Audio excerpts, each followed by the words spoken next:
SNK Corporation began making video games all the way back in the late 1970s.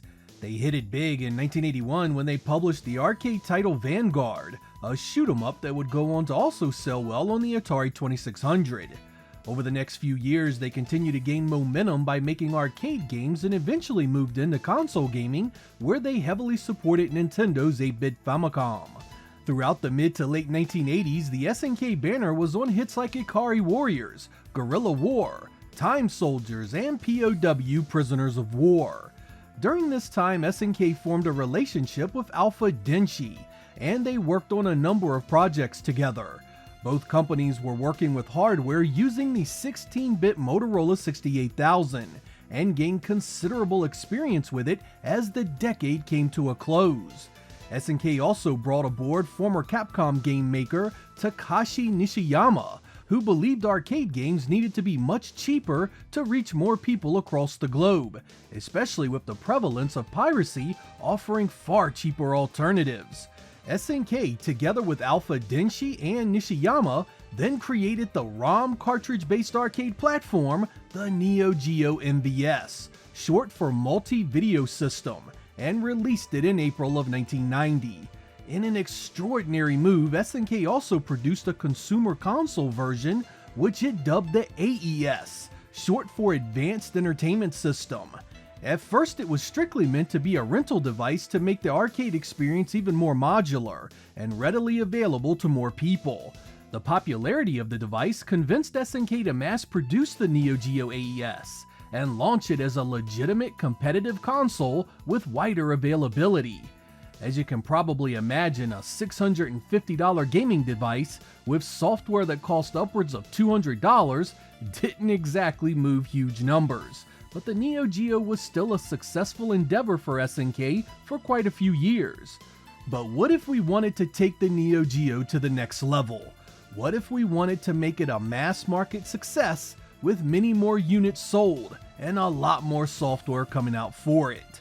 That's the basis of this episode as we try to take the Neo Geo to the next level.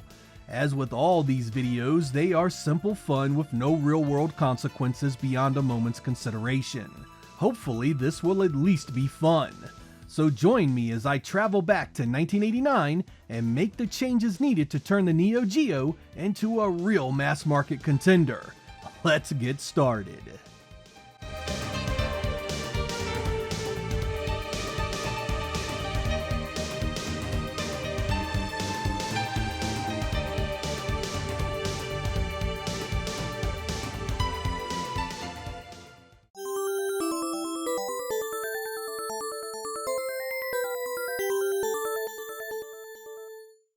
In terms of technology, the Neo Geo was an absolute monster at its initial release. Sporting a fast 68,000 CPU, a secondary Z80 to back it up, and a custom SNK graphics chipset that could paint thousands of colors and hundreds of sprites on screen simultaneously. Changing any of that means destroying the impact of the Neo Geo as an arcade platform, and its mystique as one of the most powerful platforms of its day. With that said, there are still some hardware changes that need to be made in order to get our plan in place and working properly. Our first order of business is to design a new home controller for our products. Originally, the AES shipped with a 4-button arcade stick, but we are going to change that by including a much smaller and cheaper to produce console gaming pad. Since SNK designed a controller similar to this already, we are going to go with that design, which should be easy to produce. This 4-button controller will have a start and select button and a traditional directional pad similar to the one in Sega's products. Our second big change is two very different models of the hardware. First up is the traditional AES in all its original glory. This will be the same as the one launched in 1991, complete with the massive cartridge slot, the arcade stick as a pack-in, memory card support, and the multi-AV out. This will be our home arcade SKU, the creme de la creme of the Neo Geo experience. The only change we are making here is a slight name alteration to the AES portion of the branding. Originally, AES stood for Advanced Entertainment System, but we are changing that label to Arcade Entertainment System. This will convey the power of our hardware and the intent of our software experience. It's the arcade at home, and we want to advertise that proudly. Our second home SKU will be a huge change from the original strategy. A new third model with the same internals, but a vastly different form factor and targeted market. This will be the Neo Geo Home Entertainment System, or HES for short. This form factor will be smaller. It would not have the memory card slot of the AES. It will ship with our new gamepad, and it will have a much smaller cartridge slot similar to that of the Genesis or Super Nintendo. This model will be our doorway into an entirely new Neo Geo experience.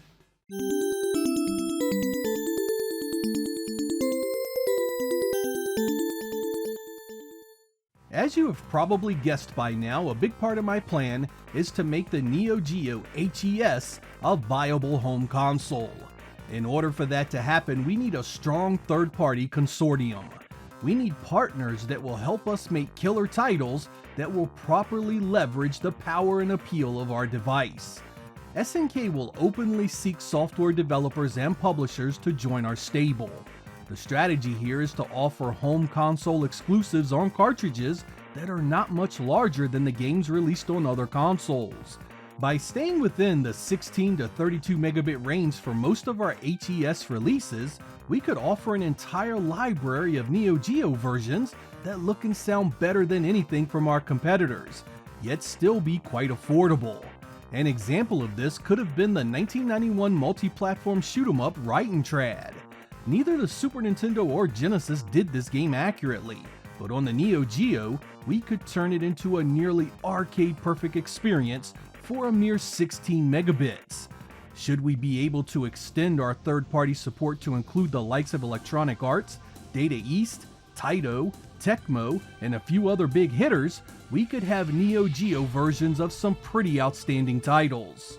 As we move into 1992 and 1993, we try and secure even more third parties, like Activision, Acclaim, Virgin, Namco, Sunsoft, and Takara. The likelihood of securing game makers like Capcom would be slim because of the heated battle between the two companies in the arcade sector, but I would still try to broker some kind of deal to get some of their older arcade releases on the Neo Geo HES. I do not see why Strider and Final Fight could not have a Neo Geo HES version in 1992, well past their arcade prime, and with other console versions already available.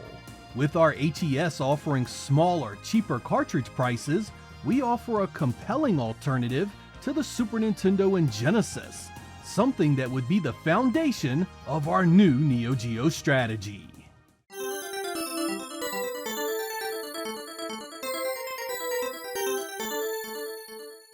With the groundwork laid for our core strategy, it's time to address the elephant in the room, the price of the Neo Geo.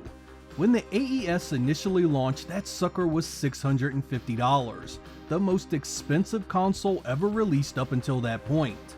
Part of the reason it was so expensive is that SNK packed in 2 arcade sticks and a game magician lord. Our first order of business is to drop this pricing strategy to $599 and adjust the SKU by removing the second arcade stick from the bundle. We will also change the pack-in title to Baseball Stars Professional for Japan and Ninja Combat for North America. Our second AES SKU will come in the form of a package that does not come with a game and ships with our new console gamepad for $399. These prices fall right in line with the AES Gold and the AES Silver packages that were originally available and should be quite realistic cost-wise. Of course, the big question is, what are we gonna do about our newly designed Neo Geo HES? Our best path forward is to sell this model as cheaply as possible without breaking the bank and rendering the company incapable of competing. Since we have undergone a smaller form factor, removed the memory card interface, packing in a smaller, cheaper controller, and relying on a much more robust third-party model to help offset cost, I plan to sell the Neo Geo HES for $299 with one controller and the pack-in game League Bowling, which will be an 8 megabit conversion of the NVS Arcade Edition. This puts us within striking distance of the markets from both Nintendo and Sega. $299 is still a lot of money in 1991, so our marketing and messaging will need to be nothing less than perfect in order to see any success.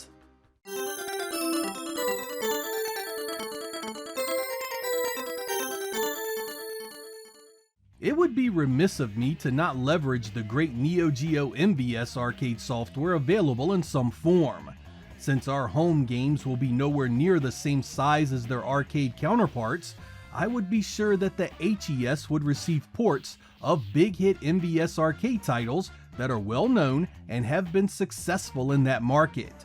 The smaller carts of the HES will mean less animation, some cuts in detail, and the loss of a few sound effects. But since our architecture is exactly the same, it should still blow away the competitors in every way. A 32 megabit Samurai Showdown on the HES will still be a looker and will be available at a reasonable price. This will of course be exceptionally easy early in the life of our device. Many of the arcade games released for the NVS in 1991 and 1992 were not especially large in terms of cartridge size, so producing 8 and 16 megabit versions of those titles will not impact their appeal much at all, especially with some compression techniques to help out the storage. Things get a bit more complicated with time, and as NVS arcade games grow in size and complexity. I imagine that by the time we reach 1994 and 1995, the HES will be relying on arcade ports far less than it does games specifically for the home market.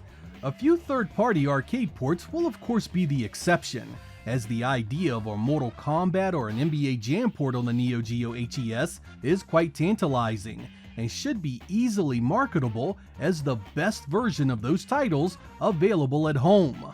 No matter what, a Neo Geo HES version is always gonna look and sound better than anything our competitors can come up with.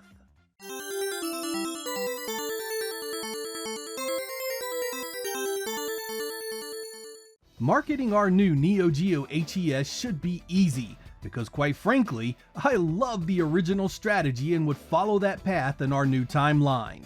Making the point that Neo Geo is the cream of the crop and that the Super Nintendo and Genesis pale in comparison is our top priority. We will stress the superiority of our graphics and sound, plus we will continue to push our three-pronged attack with the NVS, AES, and HES lines. We will also need to get our new Neo Geo HES into as many stores as possible. Getting Toys R Us, KB Hobby, Walmart, and Babbage's on board in the US is crucial to help us market and sell our new product and its games. Another big part of the puzzle is the creation of a mascot and a game to go along with it. Historically, the rather underwhelming G-Mantle is considered to be the Neo Geo mascot, but this needs to change immediately for our new campaign. I always loved the Neo Geo ads with the vicious dog in them.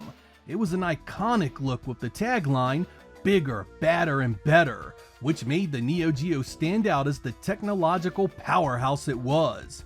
We will take this imagery and create an extremely aggressive beat-em-up platformer hybrid.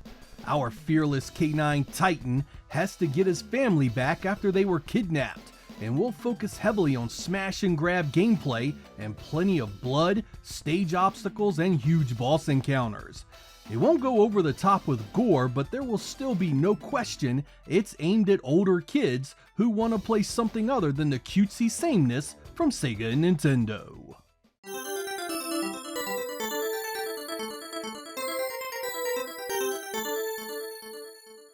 The last leg of our new strategy involves finding a partner to help face the Nintendo and Sega onslaught during the 4th generation. In 1989, NEC and Hudson knew they needed something to help revitalize their market in the face of more powerful competition, so the creation and release of the Super Graphics was that knee-jerk reaction. With the Neo Geo platform in development in 1989, we approached Hudson Soft and NEC to form a software partnership to share some of our game libraries. Instead of NEC and Hudson going the Super Graphics route, we offer them some of our Neo Geo arcade lineup in exchange for some of their creations, like Bonk's Adventure, Military Madness, and Gate of Thunder. This relationship will continue to bear fruit as the two machines age. This shouldn't be far-fetched, as Hudson Soft had already started leveraging many of its IPs to other hardware, and it was still a third-party software creator.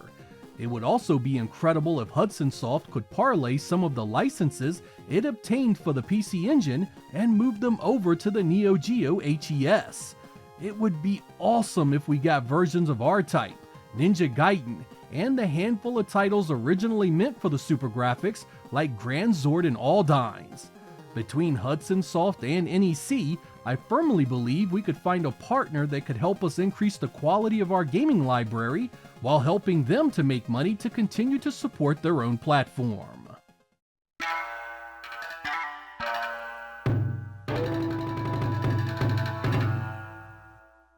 So what do you guys think of my idea of a Neo Geo variant that uses cartridges more in line with mainstream expectations? I arrived at this decision based on my own experiences with the Neo Geo. When I was a teenager, the one thing that drove me away from SNK were the prices of their games. I could have saved money from my job and gotten the Neo Geo hardware, but at upwards of $200 per game, there was just no way I could keep shelling that out for a single experience. It really does make me feel that had SNK and its third parties offered home versions at much cheaper prices, they would have opened themselves up to so many more potential buyers. It's really easy to forget that the Neo Geo HES Gold was not the only Neo Geo SKU available back then. That $650 price tag was there because of the premium package it offered. The much cheaper HES Silver was $399 in comparison, and it showed that SNK could sell that hardware for a lot less money when it didn't come with expensive arcade sticks and full-size HES game titles. I do concede that this new direction has its risks. By creating a new home console line for the Neo Geo brand, we must incur the cost with converting our arcade titles to smaller ROM sizes. This will take additional development teams and add time to every game release. It would no doubt behoove us to invest in a compression technology to help out this process, particularly in the long term as Neo Geo arcade games become larger. It would be important to our market that we block HES games from being compatible with the MVS arcade board. We do not want to dilute the arcade market, and we would need a combination of hardware and software restrictions in place to take care of that. It would also help us to have our expansion slot on the HES support a CD add-on. The original Neo Geo CD was a standalone platform that was pretty expensive, but we should be able to bring the cost of that unit down significantly as an add-on that didn't need the original Neo Geo architecture in the case. It could be a nice boost in 1993 just before the Saturn and PlayStation show up and change everything. Having NEC and Hudson Soft's experience with CD technology should help that device immeasurably. We might even get some of those great PC Engine CD games on our platform. Finally, this new path has always been a great source of speculation between me and my friends. How cool would it have been to have seen Neo Geo versions of popular third-party games back then? I'm not talking about just the obvious stuff, but also the type of software the Neo Geo never originally received. Wouldn't it have been incredible to see a Neo Geo version of something like Super Star Wars or The Lion King? What about deeper sports games like John Madden Football, or a smoother, better-looking version of Road Rash? In another time and place, the Neo Geo could have given us so much more. I'm Sega X. Thank you guys for watching, and I will catch you next time.